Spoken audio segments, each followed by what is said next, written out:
there was just a massive, well, maybe not massive, but a pretty large developer live stream for the Edge of Fate. And there was one last week as well. And the one last week, honestly, had a pretty negative reception.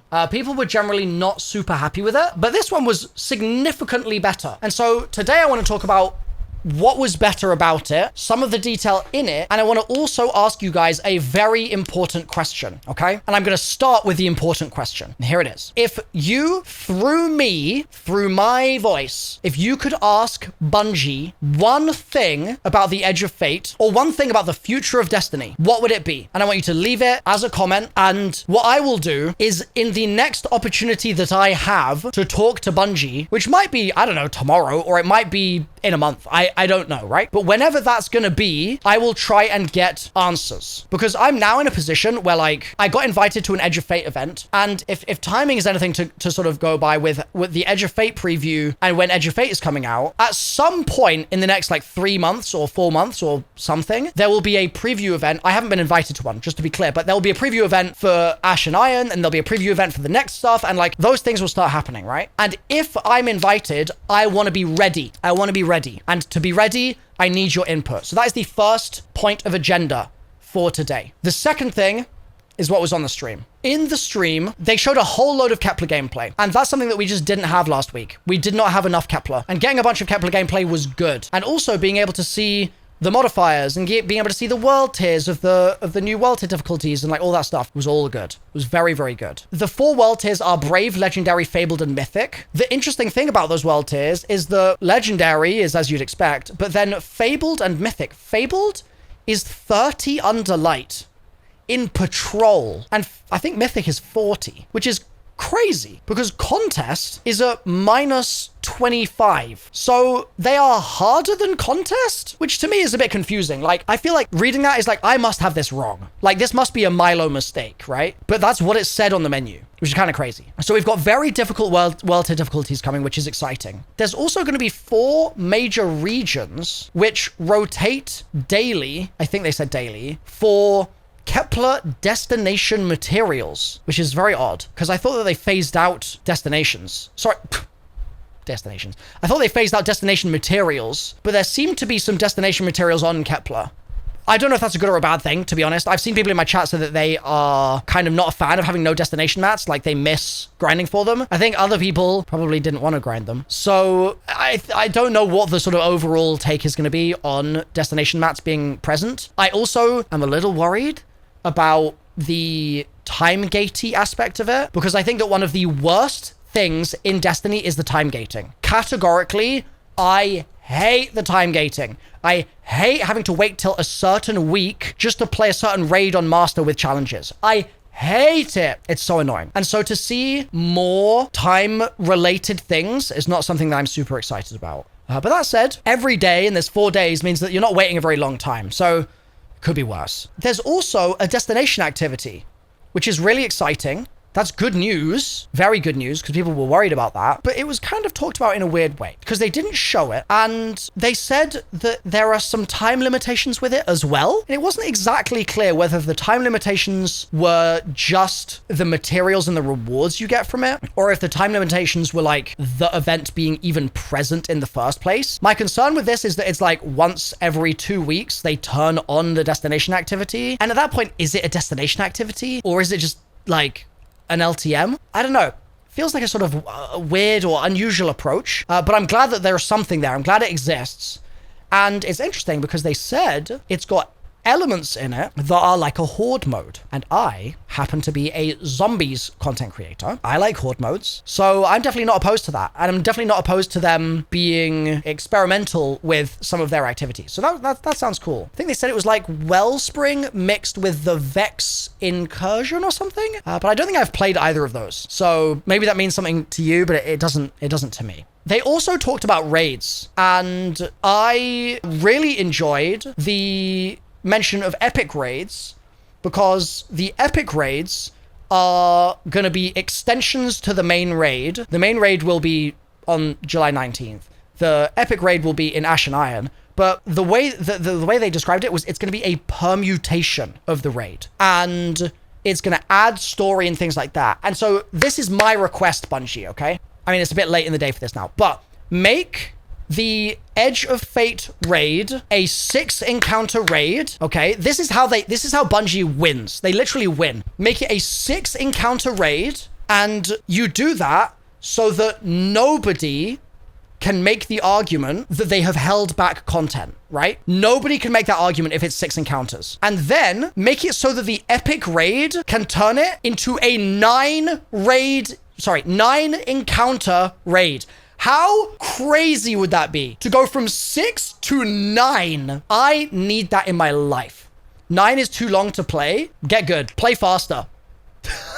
Like, I think that would be so cool. And granted, it's the most wishful thinking thing. I know that I am new to Destiny, so my spirits have not been dulled. You know what I mean? Like, I'm still starry-eyed. I'm still expecting everything to be infinitely amazing at all times. I have faith in Bungie, right? And I just want to throw it out there that if they did that, people would be like so blown away. Because this is the thing. If it's a 4 encounter raid and then they add 2 encounters in the epic raid variation, then it's only a 6 encounter raid. And I think that there's room for people to argue, oh, it should have been 6 encounters from the start. You held back content.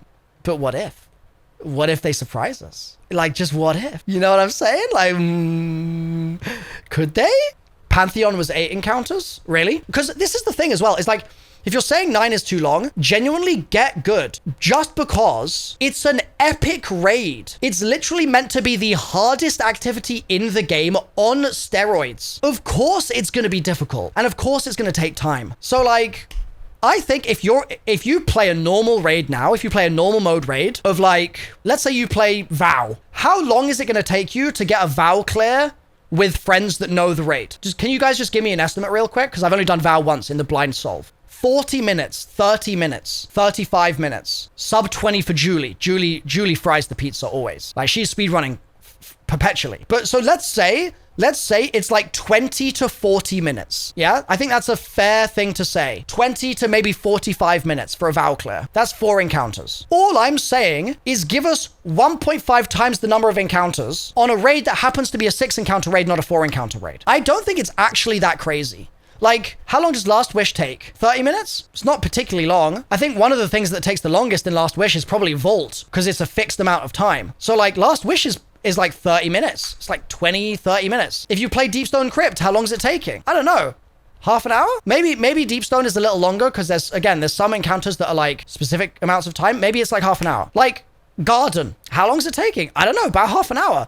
To me, half an hour is not a crazy amount of time. So if a 4 encounter raid like VOW is half an hour, then if VOW had 2 more encounters and it was a 6 encounter raid, we can add half of the 30 minutes, so it would be 45 minutes. And all I'm saying is they should add another 3 encounters, right? So basically I'm saying add another 22 and a half minutes, add another 25 minutes, add another 30 minutes. You think these numbers are way too low? Cool, add 40 minutes, add 45 minutes. All of that would be fine, because all of that just brings us to like an hour and a half. Which is, if I'm going into an epic raid, yeah, I want to be going into something that's going to take a long time. Bro, Zombies Easter eggs take a typical team of people that know what to do. A typical team, most of the time on like good Easter eggs, you're looking at hour plus. Most of the time. Like, Easter eggs are not just like a 20-minute endeavor. But in Destiny, raids have gotten that way. So what I'm saying is it's a simple cook to just go from 6 to 9 in epic and nobody will be disappointed. Nobody.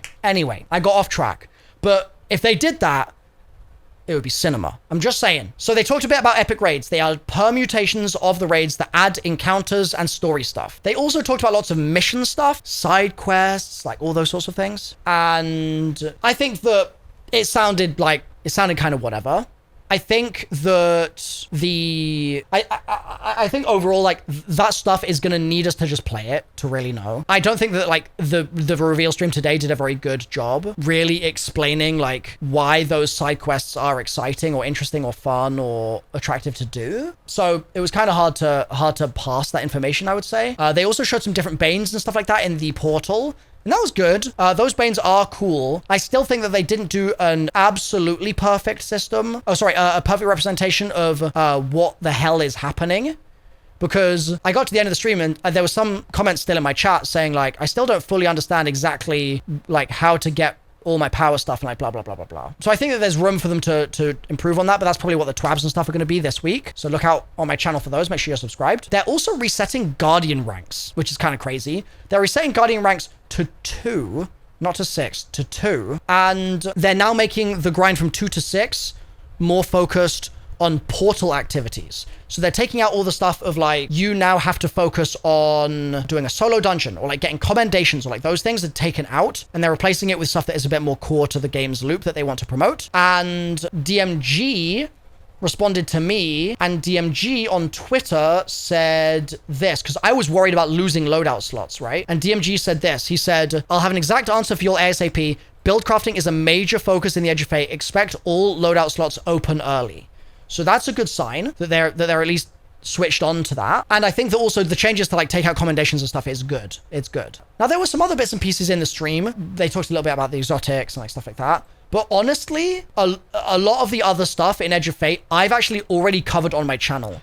And so I know this is going to sound like big, like egotistical YouTuber talking about his own YouTube videos or whatever, but I actually really strongly recommend, if you're confused about the systems in Edge of Fate or like these guns, right? If you want to see these guns in action and explained how they work, literally this video, Edge of Fate, all new exotics showcase, it explains the whole situation. If you're confused about armor, this video explains the situation. Specifically, if you're confused about the power grind in the portal, this video with the red engram, you just need to watch that video. I'm pretty confident. I've got like the clearest explanation of the portal on the internet right now. I'm pretty confident.